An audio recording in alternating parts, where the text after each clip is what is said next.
E aí, galerinha do YouTube, eu sou a professora Josiane e nesse vídeo eu vou fazer um super resumão do primeiro reinado, né? Um conteúdo aí muito pedido, muito solicitado da história do Brasil. Tá? Para fazer esse resumão do primeiro reinado, eu fiz aqui um esquema com os principais tópicos, tipo assim, com aquilo que é mais importante a gente saber dessa época. E eu vou falar um por um desses tópicos para vocês arrasarem nas avaliações sobre o primeiro reinado.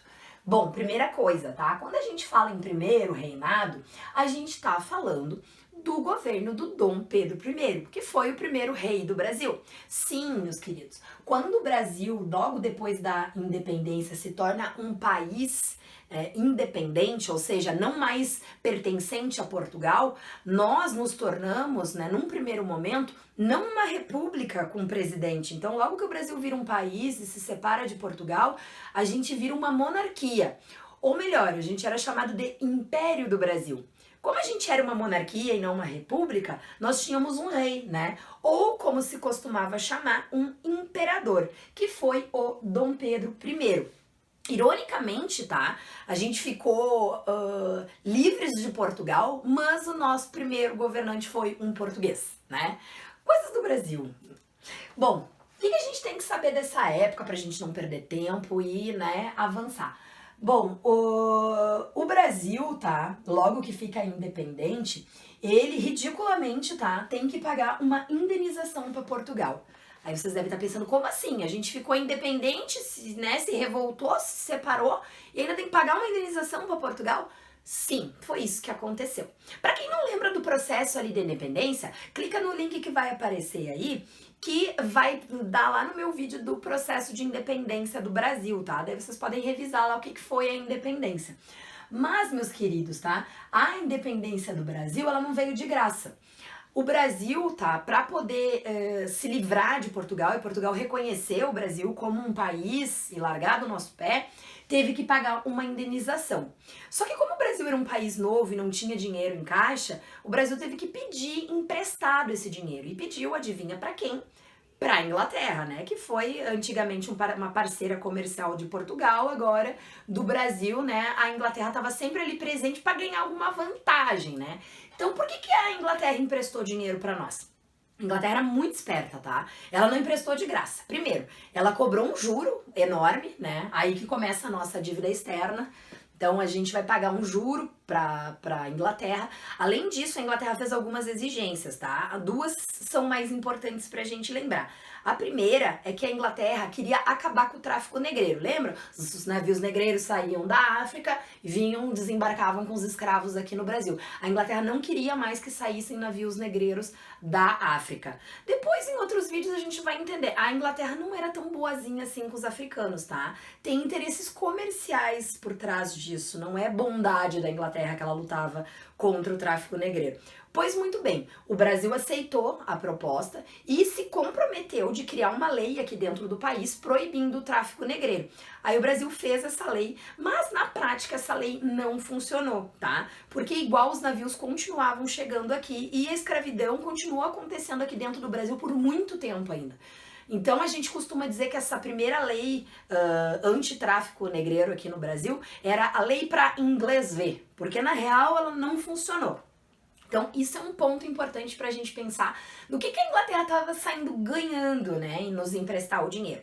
Outra coisa importante da gente pensar é que a Inglaterra pediu também para ter benefícios comerciais com o Brasil. Como assim? A Inglaterra queria pagar um imposto menor para vender produtos para o Brasil. Como a Inglaterra acabou conseguindo ganhar, né, um imposto menor, outros países também começaram a chorar, como a França, como a Dinamarca. Então o Brasil teve que diminuir o imposto que cobraria para que países vendessem produtos para cá, né, para importar produtos para o Brasil. O que aconteceu? Isso foi péssimo para o Brasil. Porque daí ficou entrando um monte de produto de fora, a gente ficou importando um monte de produto estrangeiro e a gente pouco vendia para esses países, né? Ou vendia para fora. Então a nossa balança comercial ela ficou desfavorável. A gente mais comprava do que vendia e isso dá prejuízo. Logo o Brasil acabou se endividando muito e essas dívidas para poder tapar o buraco como eram resolvidas? Se pegava mais empréstimo para poder pagar essas dívidas. Então o Brasil ele foi se endividando. Dom Pedro I endividou muito o Brasil. Até aí vocês já devem estar imaginando por que o Dom Pedro I não deve ter governado muito tempo, né? Ele aprontou.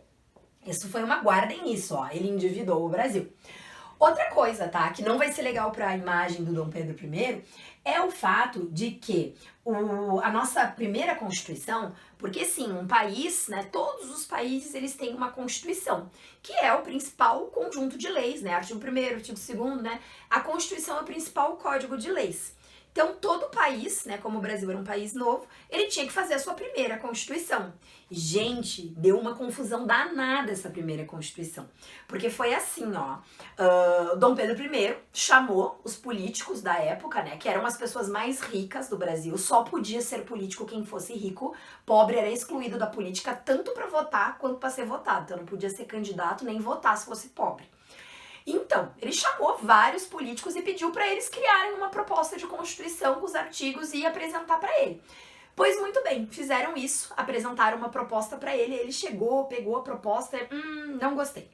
Por que ele não gostou da proposta que apresentaram para ele, da primeira proposta? Porque nessa primeira proposta, os poderes dele eram limitados. Ou seja, o Dom Pedro I não poderia governar de forma autoritária. Né? O que isso significa? Que ele não poderia, por exemplo, fechar o Congresso, demitir deputado, usar o exército para matar os inimigos dele. Ele não poderia fazer nada disso, o poder dele seria bem limitado. Aí ele não gostou nada disso, o Dom Pedro I era bem autoritário. Aí o que ele fez? Pegou essa Constituição e esse pessoal que fez essa proposta mandou todo mundo embora, não assinou, disse não, essa daqui não vai valer. Pegou um grupo de amigos dele ali de 10 pessoas, fechou as portas de uma sala e eles montaram a Constituição. Então, o Dom Pedro I criou a nossa primeira Constituição praticamente sozinho, assim, tipo, não foi nada democrático.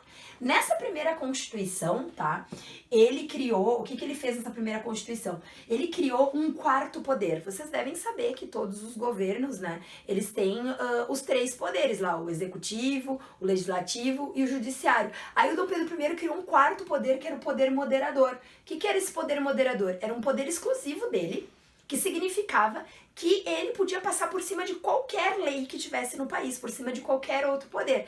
Então ele podia fechar o Congresso, ele podia demitir deputado, demitir senador, nomear, enfim, botar o exército na rua, ele podia fazer tudo o que ele quisesse, ele podia governar de forma absolutista.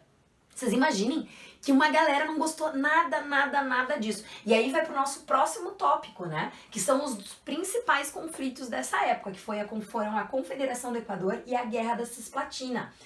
Logo que o Dom Pedro I criou essa Constituição e deu essa confusão toda, tá? Lá em Pernambuco, um grupo de pessoas lá, de políticos da época, se revoltou com essa ideia. Como assim? Ele vai criar uma Constituição, vai governar sozinho, vai fechar Congresso, vai fazer acontecer? Não pode. Aí lá na cidade, na província, né? Hoje a gente chama de estado, né? Mas na província de Pernambuco, um grande líder chamado Cipriano Barata e o Frei Caneca, que era um religioso, resolveram fazer uma proposta em que eles pegavam Pernambuco e todos os estados ali do Nordeste, separavam o Nordeste do Brasil, criavam um país separado. Tipo assim, que nem na Revolução Farroupilha quiseram fazer aqui com o Rio Grande do Sul. A ideia era pegar todo o Nordeste e transformar o Nordeste num país separado. E um país republicano, ou seja, com um presidente. Né? Então, essa ideia ficou chamada, né, essa revolta de Confederação do Equador. Não deu certo, o Dom Pedro I mandou o exército para lá, matou os líderes, inclusive o Frei Caneca, que era um religioso, até inclusive se conta, né, que na hora de executar o religioso, os carrascos não queriam que ele seria enforcado, mas ninguém tinha coragem de botar uma corda no pescoço de um padre, né, de um frade. Então, no fim, acabou que ele foi fuzilado, né? E a Confederação do Equador acabou de um jeito, assim, péssimo. Foi péssimo para a imagem do Dom Pedro I. Aí depois teve a Guerra da Cisplatina. Gente, a Cisplatina é um nome que antigamente se dava ao Uruguai, tá? O paizinho aquele que fica bem coladinho aqui com o Rio Grande do Sul, o Uruguai. Então, o Uruguai, nessa época aqui do Dom Pedro I, ele era um estado do Brasil, ele não era o Uruguai, o país Uruguai. Ele era um estado, ele era mais um estado do Brasil e se chamava Província da Cisplatina, ou Estado da Cisplatina, né? O que aconteceu na época do Dom Pedro I? A Cisplatina conseguiu se revoltar e se separar do Brasil. E aí que surge o Uruguai, né? Então essa guerra da Cisplatina foi uma guerra que o Brasil perdeu. E aí ficou muito feio pro Dom Pedro I, porque o Brasil perdeu essa guerra. Logo depois disso, tá, aconteceu uma confusão, por quê? E aí já tá no fim do primeiro reinado. Porque o Dom Pedro I, além de ser o imperador, o rei do Brasil, ele continuava sendo filho do rei de Portugal. Então, ele começou a ficar dividido entre ser o rei do Brasil ou voltar para Portugal e assumir o trono, né? Porque o pai dele já tinha morrido. Então, ele deixou lá no lugar para governar Portugal a filha dele. Mas a filha dele era criança e aí o irmão dele, o Dom Miguel, estava tentando tomar o poder no lugar dele. Aí o Dom Pedro I, tá? No fim, depois de tanta gente revoltada com ele, tá? Que já tava ninguém mais aguentando, ainda acontece que um jornalista que criticava muito ele foi assassinado, um jornalista chamado Líbero Badaró. Então o Líbero Badaró é assassinado e todo mundo começa a dizer que a culpa do assassinato desse jornalista era do Dom Pedro I. Então começou todo mundo a dizer, olha só, Dom Pedro, vaza, na real, assim, ó, vai governar lá Portugal, deixa o Brasil aqui que a gente resolve. Né? E aí foi isso que aconteceu. O Dom Pedro I sendo, né, muito vaiado nas ruas, já o pessoal fazendo protesto contra ele, ele acaba voltando para Portugal em 1831 e abrindo mão do trono. Né? Como ele tinha um filho, né, que seria depois o Dom Pedro I, ele deixa o governo para o filho dele. Acontece que o futuro Dom Pedro II, quando Dom Pedro I vai embora, ele tem apenas 5 anos e não pode governar.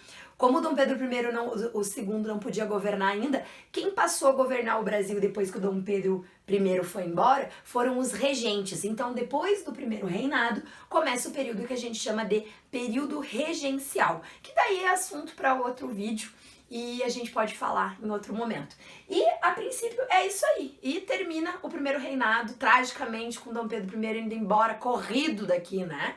E é isso, espero ter ajudado. Um beijo e até o próximo vídeo.